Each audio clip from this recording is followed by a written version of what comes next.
Welcome to an exclusive edition of the Blurry Vision podcast.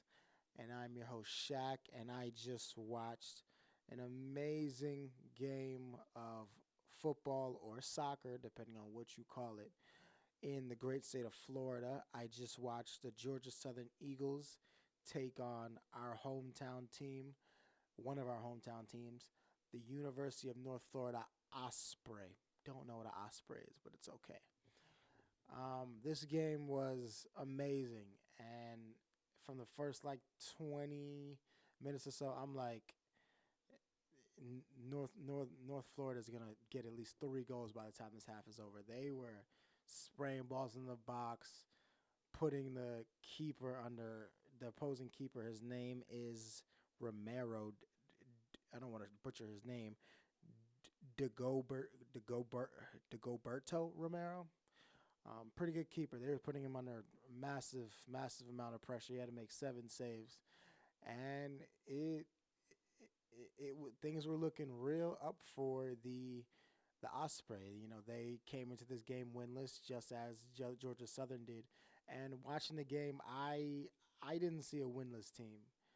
I saw a team that could very well be 3-0, 4-0, 3-1.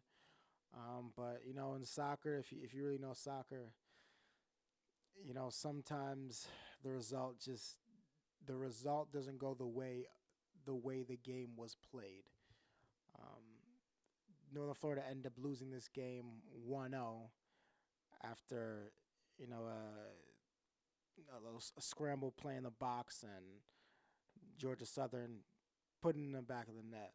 I did speak to head coach Derek Marinatos of University of North Florida, and I asked him, how does it feel to, what is it like to drop a game like this where you're bossing it and controlling it, and then you lose on just a goal out of chance? And I also asked him, how does he keep his team motivated and things like that after a tough loss like this?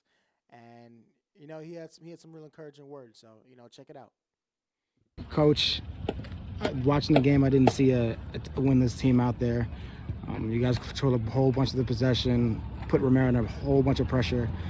How did you guys not escape with 3 or 4 goals and then the result end up like this? Yeah, opinion? I mean, it's been our season, right? I mean, that's been the tough part for the guys to swallow is, obviously we're playing some good football in terms of the possession and the chances we created. I thought they sat deep and we put a lot of pressure on them early. We said it though in the scout, you got to put them away in the first half. We knew that they hadn't won a game and that they were going to play for counters and set pieces, and then they were dangerous in transition. They had a couple of dangerous guys, and credit to them, they took their goal in the second half. We had so many chances in the first half in front of the goal, and then we had a bunch of really good ones in the second, and there were a few we left on the table in terms of some that we didn't hit the frame. We had a diving header that went sideways. It looked like it was going to go in. So, that's the tough part. Look, we're 5 games in, we scored 1 goal, and we're creating. If you watch our actions on Y Scout, we're creating a lot of chances, and a lot of good chances. We're just not scoring. How do you keep your team motivated after heartbreakers like this?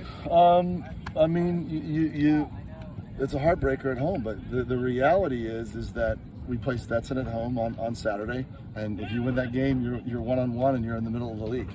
So the season's far from over. It's just the first quarter. We've had a really slow start.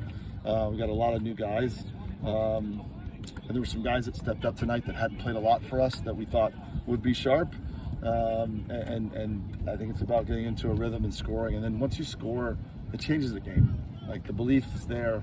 You're going to win the game, and then you manage the game from there. And I just thought, we had a few unforced turnovers in the end of the first half, and there were some decisions. We were really pinning them in and moving the ball at tempo well, and I think we took our foot off the gas towards the end of the first half and had some bad turnovers that led to a couple of chances for them.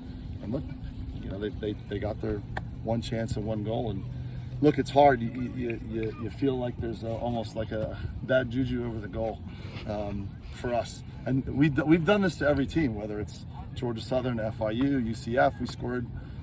Georgia State, we created the better chances. So you just keep faith in the group and knowing that there's a lot of quality there. and you can't let them not believe, and then go out and fix it and just keep working on it in training. We've worked on a lot of training. What can we expect from Stenson on Saturday? A group that's hopefully going to be reinvigorated. They need a day off. I think we all need a bit of rest after the travel we just had in the past week, and I'm proud of the effort tonight. There was no, like we said, we didn't look like a team who hadn't won a game. But at the end of the day, in order to get results, you got to score goals. So I think you'll see a team that knows that all we need is one game to get the spark lit. If we score a couple of goals, it's going to erase a lot of what we're not doing, which is not scoring. Real encouraging words there from head coach Derek Marinatos. My final thoughts are, like I said, you're looking at a dangerous University of North Florida team based on the one game that I saw. But I've also heard a lot of other things from other people that this team has just had bad luck.